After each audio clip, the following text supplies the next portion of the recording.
मुझे पता है तुमने थंबनेल क्यों क्लिक किया, क्योंकि तुम सोच रहे हो कि ये राइनो वायरस कौन सी नई बीमारी आ गई भाई। वेल तुम्हें एक बात बताओ, राइनो वायरस बहुत पुरानी बीमारी है। हम जब से थे नहीं उससे पहले से ये बीमारी है।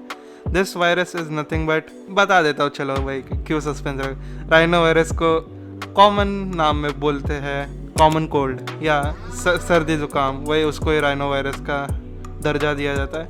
ये एक ऐसा वायरस है जिसकी वैक्सीन अब तक नहीं मिली। अगर मिल जाए तो वर्ल्ड की 70% प्रोडक्टिविटी ऐसे ही बच जाएगी, क्योंकि जब भी तुम्हें सर्दी होती है तो तुम्हें पता है कि क्या हाल होता है।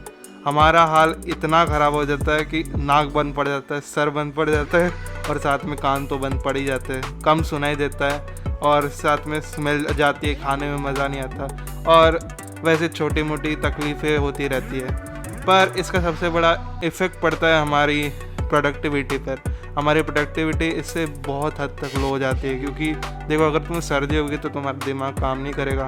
दिमाग काम नहीं करेगा तो ऑब्वियसली तुम क्या कर सकते हो, क्योंकि आधा टाइम तुम्हारे नाक बंद रहेगा तो ऑक्सीजन का सप्लाई नहीं हो पाएगा, जिसकी वजह से आधे से ज़्यादा प्रॉब्लम तो उसी की वजह से हो जाती है। और हमने सर्दी को इतना ज़्यादा नॉर्मलाइज करके रखा है कि क्या करें। जब भी कोई बोलता है कि नाक बह रही है, कुछ हो रहा है, तो लोग बोलते हैं सर्दी तो हुई है। बट या सर्दी होने के बाद क्या हालत होती है वो उस आदमी को ही पता है, क्योंकि it's not so serious, but तभी भी बहुत हालत ख़राब होती है। 4-5 दिन लग जाते सर्दी को रिकवर होते होते, और उस वक्त अगर तुम्हारे कोई एग्जामिनेशन आ गई या तो कोई एग्ज़ाम हुई, दोनों अलग अलग होते हैं क्या? तो भाई हालत ख़राब। मेरे साथ भी सेम वैसा ही हुआ। मेरे एंड सेम एग्ज़ाम्स थे, उसके एक हफ्ते पहले मुझे ज़ुकाम हो गया, पता नहीं कहाँ से है बट हो गया। उसके बाद जैसे तैसे दवाई खा के मैंने प्रिपरेशन की, क्योंकि तुम्हें पता है हम भाई ठहरे ऐसे लोग जो लास्ट मोमेंट में पढ़ने वाले, तो जैसे तैसे करके पढ़ा सब और एग्ज़ाम दी। एग्ज़ाम के वक्त अच्छा है कि लकीली मैं एंटीबायोटिक्स खा के ठीक हो गया, क्योंकि एग्ज़ाम थी तो इसलिए खाना पड़ा, नहीं तो नॉर्मली ठीक हो जाता, बट जल्दी ठीक होना था इसलिए एंटीबायोटिक खानी पड़ी। बट वही एग्ज़ाम के वक्त अगर तुम्हें हुआ ना तो भाई बहुत ख़राब हालत होगी, क्योंकि ऑब्वियसली मैथ्स एग्ज़ाम के वक्त अगर तुम्हें हुआ तो भाई, मेरा मैथ्स तो बहुत ख़राब है, जिनका अच्छा होगा वो पता नहीं। मेरा जब भी मैथ्स एग्ज़ाम के दिन अगर ख़राब हुआ ना सर्दी की वजह से हाल, तो भाई उस दिन पक्का मैं फ़ेल हो जाऊंगा पक्का, क्योंकि ऐसे ही मैथ्स में मुझे बिल्कुल समझ नहीं आता मैथ्स। बहुत रेयरली मुझे क्वेश्चंस के आंसर आते हैं और सर्दी की वजह से प्रोडक्टिविटी लो हो जाती है, पता ही है, मैंने बताया तुम्हें। तो इसके वजह से मुझे पक्का पता है कि मैं उस एग्ज़ाम में पास होने के मेरे बहुत वांदे हो जाते हैं। और अगर तुम किसी कंपनी में एम्प्लॉय हो और तुम्हें सर्दी हुई हो तो तुम्हें छुट्टी भी नहीं मिलती, क्योंकि तुम बॉस को क्या कहोगे, सर मुझे सर्दी हुई है इसलिए मैं ऑफिस नहीं आना चाहता। बॉस भी तुम पे हंसेगा तुम्हारा। तो इसलिए बॉस को भी पता नहीं कि जब सर्दी होती है कि प्रोडक्टिविटी इतनी लो हो जाती है, तो इससे अच्छा उसको आराम करने दो और अगले दिन बुला सकते हो, उसकी प्रोडक्टिविटी तब तक बढ़ जाएगी। बट वही तो कह रहा हूँ कि बहुत ज़्यादा मैटर करती है तुम्हारी हेल्थ, और स्पेशली सर्दी एक ऐसी बीमारी है कि उसका कोई इलाज नहीं बना है अब तक, क्योंकि तुम नॉर्मली कोई दवाई खा के हो सकते हो, उसकी कोई वैक्सीन नहीं है। तो इसलिए अगर उसकी वैक्सीन बनी तो सबसे अच्छी बात है। मैं कह रहा हूँ corona was dangerous, that's why उसकी वैक्सीन का ढूंढना उसकी प्रायोरिटी लिस्ट पे नंबर 1 था।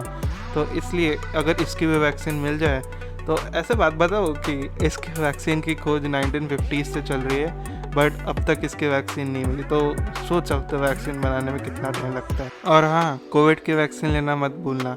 मैं तो 19 का हूँ, मैंने ले ली अपनी वैक्सीन, दोनों डोज हो गया मेरे, ऐसा मत समझो। मैं फुल्ली वैक्सीनेटेड हूँ, अभी फ्लेक्स कर सकता हूँ मैं उन 10-11% इंडियंस में आता है जो फुल्ली वैक्सीनेटेड है। तो इसलिए जल्दी से जल्दी वैक्सीन लेना ना, क्योंकि बनाने में बहुत टाइम लगा है और पैसे तो खर्च हुए गवर्नमेंट्स के, तो इसलिए ले लेना वैक्सीन भाई।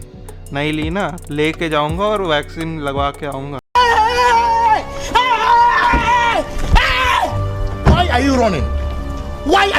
कुछ नहीं होता भाई, थोड़ा बहुत बीमार होते हैं, थोड़ा सा हल्का सा फीवर आता है, बाकी सब बढ़िया। और हाँ, सर्दी के वजह से सबसे बड़ी चिंता होती है कि तुम्हारे पास अगर रुमाल होता है तो वो पूरी तरीके से गीला हो जाता है, क्योंकि तुम्हारा नाक बहते रहता है। और उसके वजह से क्या होता है कि तुम्हारी नाक की जो स्किन है वो छिल जाती है, जिसकी वजह से और दर्द होता है, और उसके ऊपर हमें फिर से वो रुमाल को रगड़ रगड़ के उस नाक को साफ़ करना पड़ता है हर 10-15 मिनट में। तो वो सबसे बड़ी इरिटेटिंग चीज़ है सर्दी की। और साथ में कभी कभी गला भी बंद पड़ जाता है सर्दी की वजह से, जिसके वजह से तुम्हारे मुंह से शब्द नहीं निकल पाते, और उसी वक्त तुम्हारी मैम तुम्हें पूछती है कि बोलो, क्योंकि आंसर देना है, तो तुम्हारे मुंह से आंसर नहीं निकल पाता।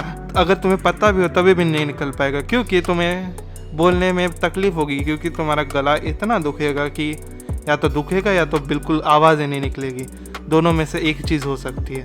तो या सर्दी का बहुत सारे ऐसे बोलते हैं ना इरिटेटिंग चीज़ें हैं जो लोगों को पता होती है पर वो इग्नोर कर देते हैं। तो इसीलिए मैं कहता हूँ कि सर्दी को भी थोड़ा सीरियसली लेना चाहिए, वो भी तुम्हारी हेल्थ कंडीशन को अफेक्ट करती है। इसी के साथ अगर तुम्हारे पास भी कोई ऐसा एक्सपीरियंस है जो सर्दी के वजह से, तो तुम मुझे बता सकते हो नीचे कमेंट सेक्शन में, या तो मेरे खुद का प्लेटफॉर्म है लिंक्स, उस पे जाके तुम पूरा अच्छे से मुझे डिटेल में बता सकते हो, या तो मैसेज करके या तो उधर तुम पोस्ट कर सकते हो। डिस्क्रिप्शन में लिंक है, तो उधर क्लिक करके तुम ज्वाइन कर सकते हो। और ट्विटर पे फॉलो करना मत भूलिए, उधर तुम मुझे पर्सनली डीएम भी कर सकते हो, मैं आंसर करूँगा तुम्हारे डीएम्स। और मेरी पुरानी वीडियोस देखनी है तो लेफ़्ट वाली प्लेलिस्ट पे क्लिक कर लो, और लेटेस्ट वीडियो देखनी तो राइट वाले वीडियो पे क्लिक कर लेना।